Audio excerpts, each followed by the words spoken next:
Madison Rorex ialah seorang remaja yang gemar membuat naik kandungan video di YouTube. Pada Ogos 2019, Madison bersama rakannya telah pergi bercuti ke pantai Santa Rosa, Florida. Dalam perjalanan kali ini, mereka memilih untuk mencuba aktiviti parasailing. Seperti kebanyakan pelancong lain, tujuan mereka hanyalah untuk menikmati pemandangan laut dari udara sambil merakam memori untuk dikongsi di media sosial. Y'all, look how pretty though. Show the viewers. Holy moly! Oh my god, we're so high. We're so high. And okay, Faith would have had a panic attack. Good things to do. This is going on my YouTube channel, so hey YouTube channel. Hey, Madison's YouTube. Pada mulanya semuanya kelihatan biasa. Madison dan rakannya, Kenley Wilkerson, ketawa dan berbual santai sambil merakam video ketika mereka melayang tinggi di udara. Namun dari ketinggian itu, sesuatu tiba-tiba menarik perhatian mereka. Objek gelap yang bergerak di permukaan air. Look at that, that's a shark. That's a... Where? It's right there! Yes, it's right there! I just saw it! That's a shark! Apa yang bermula sebagai rasa curiga segera bertukar menjadi panik. Dari ketinggian itu, mereka semakin yakin bahawa objek yang kelihatan di bawah ialah beberapa ekor jerung yang sedang berkeliaran betul-betul di bawah laluan parasailing mereka. I just saw a shark. Shut up! No, you didn't. They're everywhere, bro. Oh my god. You think I'm joking? I'm not. That This is looks like like a that stinger. movie, The Shallow. No. Oh! We're turning, baby! 47 meters. Keadaan menjadi lebih cemas apabila bot parasailing mula memperlahankan kelajuan, menyebabkan Madison dan Kenley turun semakin hampir ke permukaan air. Biasanya tindakan memperlahankan bot ini dilakukan sebagai gurauan oleh pengendali bot. No, that's a shark. That's a shark. That's a baby shark.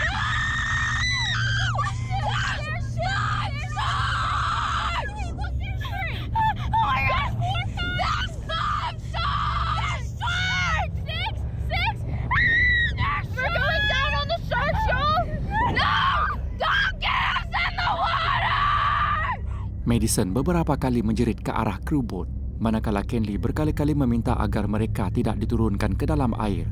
Namun jeritan itu langsung tidak kedengaran akibat bunyi angin dan jarak antara mereka dengan bot. There's shark! Shark! There's 2! Show them the video. Show them the video. There's shark! Don't dip us! Don't dip us! They're circling us! No! There's shark! There's shark! Sehinggalah pada satu ketika, mereka berdua diturunkan tepat ke permukaan air.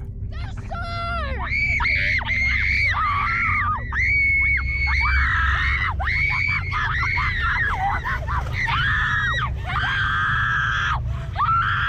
Are you crazy? Are you crazy?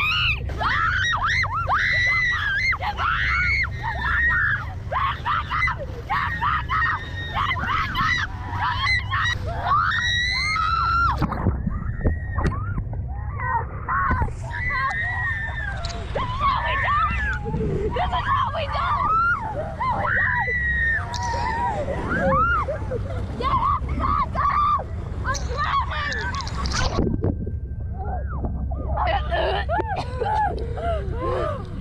There's sharks everywhere! There's sharks all right here! Oh no! Oh my god! Bring us back in! Bring us in this one! We wanna come back! Selepas detik yang terasa panjang, bot itu akhirnya meningkatkan kelajuan semula dan membawa kesemua mereka kembali ke jeti dengan selamat tanpa sebarang kecederaan fizikal.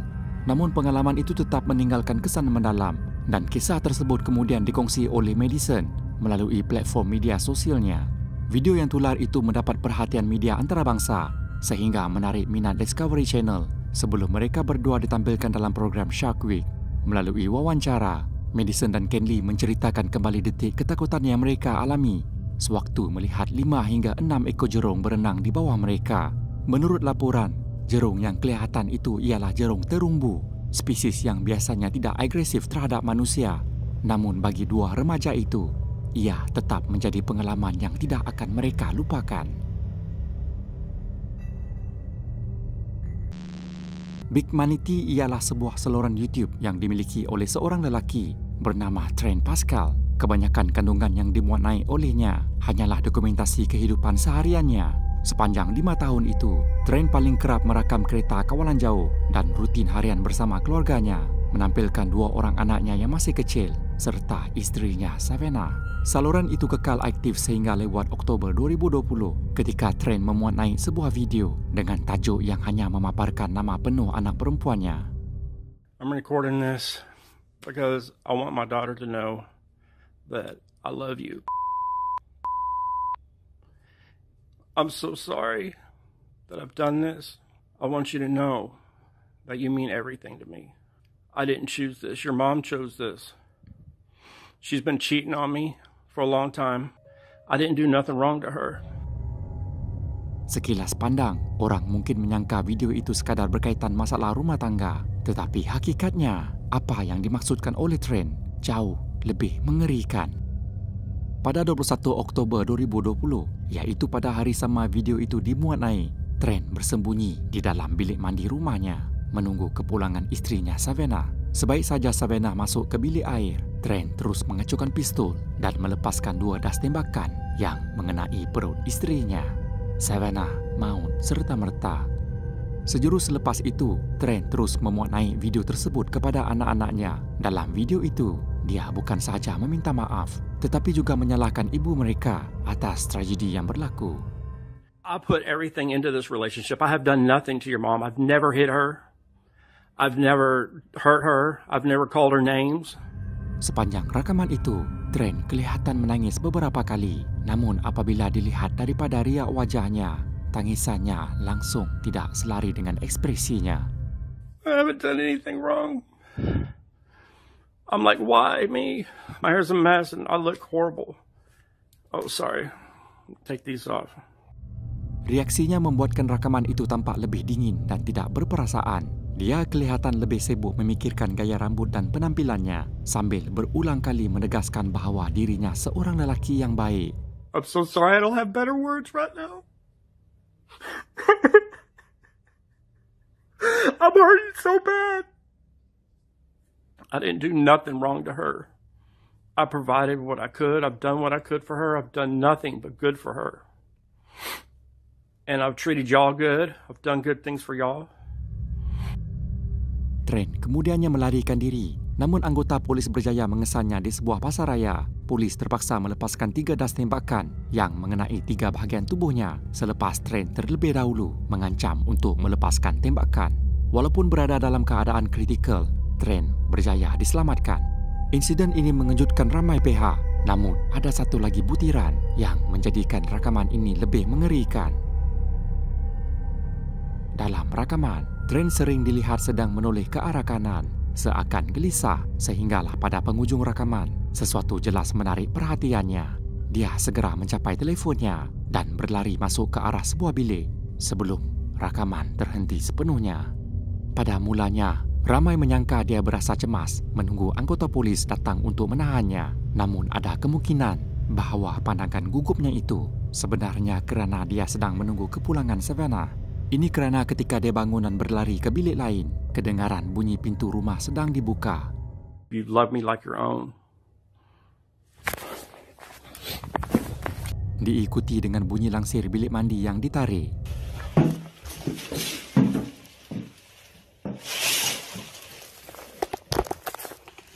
Bunyi itu amat signifikan kerana Trent memangnya sedang bersembunyi di dalam bilik mandi sebelum menembak isterinya. Maka besar kemungkinan video itu direkam hanya beberapa minit sebelum Trent melaksanakan niatnya.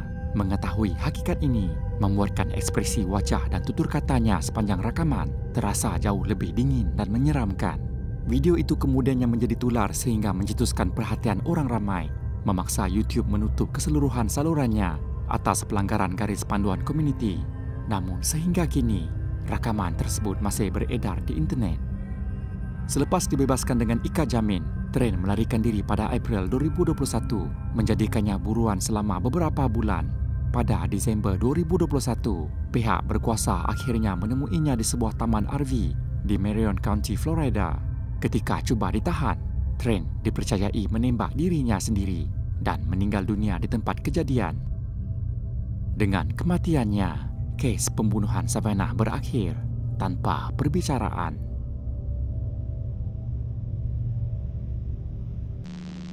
Sekitar jam 2.46 petang. Oh.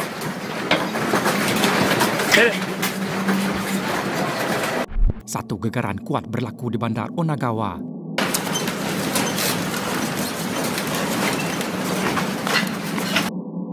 Pada mulanya ramai menganggap sebagai gegaran biasa kerana penduduk di kawasan itu sudah lali dengan gempa bumi. Namun gegaran kali ini jauh lebih kuat daripada apa yang pernah dirasai oleh mereka sebelum ini. Bagi hampir 160 pekerja dan pelajar dari China yang baru berpindah ke kawasan tersebut, keadaan itu jauh lebih menakutkan. Kebanyakan mereka tidak pernah mengalami gempa bumi, apatah lagi gegaran sekuat itu. Dalam kumpulan ini terdapat 20 wanita yang baru memulakan latihan sebagai pekerja latihan di bawah program latihan kemahiran di Sato Suisan, sebuah syarikat yang memproses dan menjual makanan laut segar. Ketika gegaran berlaku, kesemua mereka yang sedang bekerja berlari keluar serta-merta menuju ke jalan raya, buntu memikirkan apa yang harus dilakukan tanpa menyedari bahawa bahaya yang sebenar masih belum bermula. Di Jepun, ancaman bukan sahaja datang daripada gempa bumi, tetapi juga tsunami yang lazim menyusul selepas gegaran besar. Semakin kuat gegaran, semakin besar gelombang yang akan terbentuk. Onagawa terletak di kawasan pesisir dan bangunan Sato Suisan pula berada tepat di garisan pantai. Ini bermakna kesemua mereka ketika itu sedang berdiri betul-betul di laluan bencana yang bakal melanda. Mitsuro Suto, penyelia di situ, segera mengarahkan kesemua mereka supaya menuju ke kawasan yang lebih tinggi. Menyedari para pekerja latihan itu tidak begitu mengenali kawasan sekitar, dia sendiri memimpin kumpulan tersebut menaiki tangga yang menuju ke sebuah bukit berhampiran di mana terdapat sebuah kuil kecil di puncaknya. Bukit itu merupakan titik paling tinggi di kawasan tersebut dan pada perkiraan Sato, ia sepatutnya cukup selamat daripada limpahan tsunami yang bakal berlaku. Namun ketika tiba di kawasan kuil, kumpulan itu berhenti seketika tanpa menyedari bahawa gelombang tsunami yang sedang menuju ke Onagawa mencecah lebih daripada 16 meter, jauh lebih tinggi daripada kedudukan kuil itu sendiri.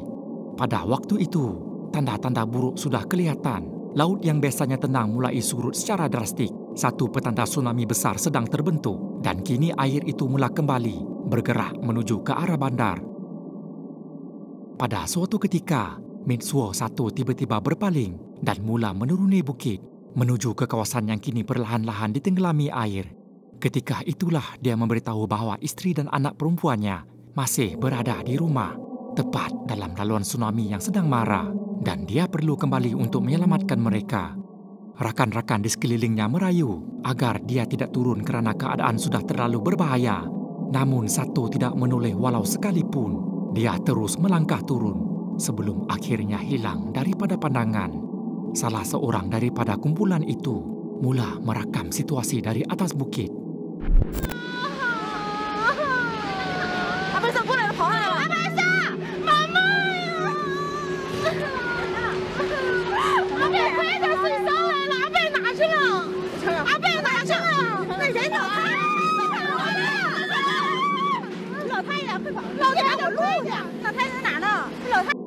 Dalam rakaman, air laut mula menenggelamkan sebahagian besar bandar Onagawa. Mereka sempat memanggil nama Sato berulang kali, namun kelibatnya tidak kelihatan.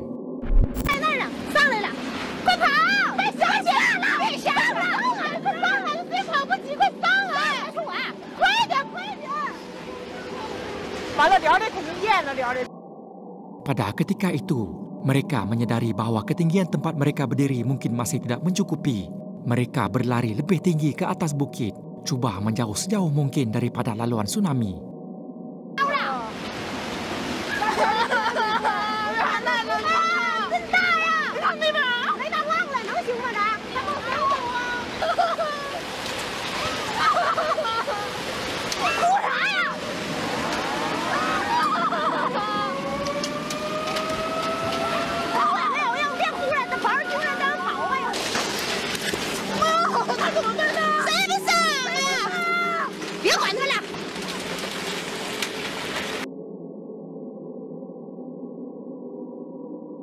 ketika melarikan diri, pandangan mereka tertumpu ke bawah di mana Mitsuru 1 sedang berdiri di atas bumbung sebuah bangunan yang hampir tenggelam sepenuhnya. Bangunan 2 tingkat itu kini hanya tinggal beberapa inci di atas permukaan.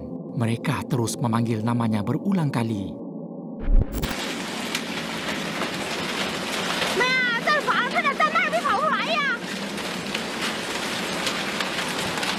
Apabila kamera teralih seketika, jeritan mereka cukup untuk menggambarkan detik Mitsuru 1 di bawah arus.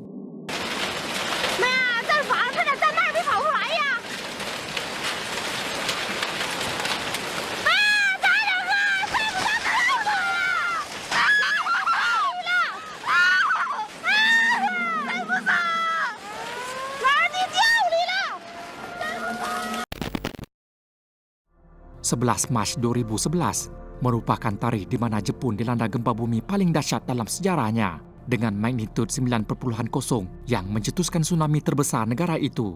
Seramai 19,759 orang kehilangan nyawa pada hari itu, termasuk Mitsuru 1. Namun apa yang paling menyentuh hati ialah laporan bahawa isteri dan anak perempuannya ditemui selamat dan tidak mengalami sebarang kecederaan.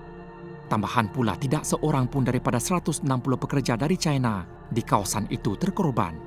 Meskipun nyawanya terkorban, tindakannya menyelamatkan 20 pelatih wanita serta usaha terakhirnya untuk melindungi keluarganya menjadikan namanya tetap dalam ingatan. Kesemua 20 pelatih wanita itu kemudian menyatakan rasa syukur terhadap Satu dan media melaporkan kisah keberaniannya secara meluas. Potretnya turut dipamerkan di Dalian, kota asal ramai pelatih, sebagai penghormatan. Tindakannya menjadi contoh nilai kemanusiaan dan keberanian sejati, memberi inspirasi kepada ramai orang dan dia terus dihormati sebagai wira yang tidak pernah dilupakan.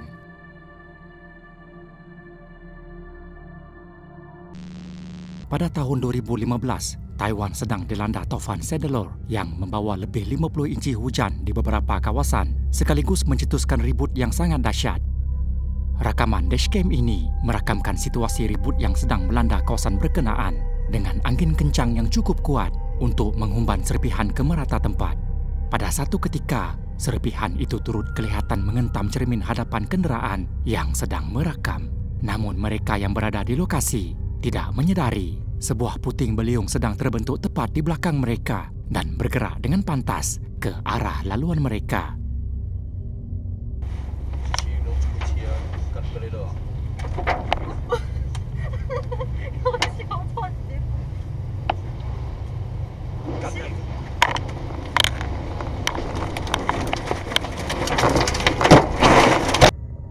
Rakaman dashcam ini merakam detik tepat ketika puting beliung itu meluru terus melalui kawasan itu.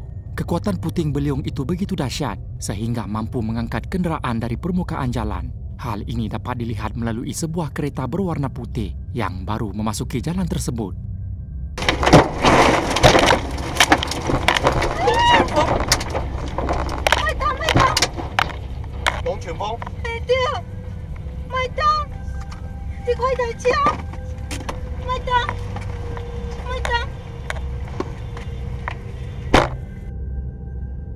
Kereta itu terangkat ke udara sebelum diseret sepenuhnya oleh pusaran angin hingga hilang dari pandangan. Setelah puting beliung berlalu, kereta itu ditemui jauh di hadapan, tersepit di antara dua batang pokok. Apa yang lebih mengejutkan, rakaman itu menunjukkan seorang wanita turut dihumban oleh kekuatan angin puting beliung di bahagian hadapan sebelah kanan kereta yang merakam. Nasib menyebelahinya, dia hanya mengalami kecederaan ringan dan terpaksa dihantar ke hospital untuk rawatan susulan. Akibat dari taufan ini, sekitar 6 orang dilaporkan maut, manakala sekurang-kurangnya 185 orang cedera. Walaupun angka kematian ini kecil jika dibandingkan dengan taufan-taufan paling maut dalam sejarah Taiwan, kerugian dari segi pertanian, kerosakan infrastruktur, dan gangguan bekalan elektrik adalah sangat besar disebabkan skala ribut yang melanda.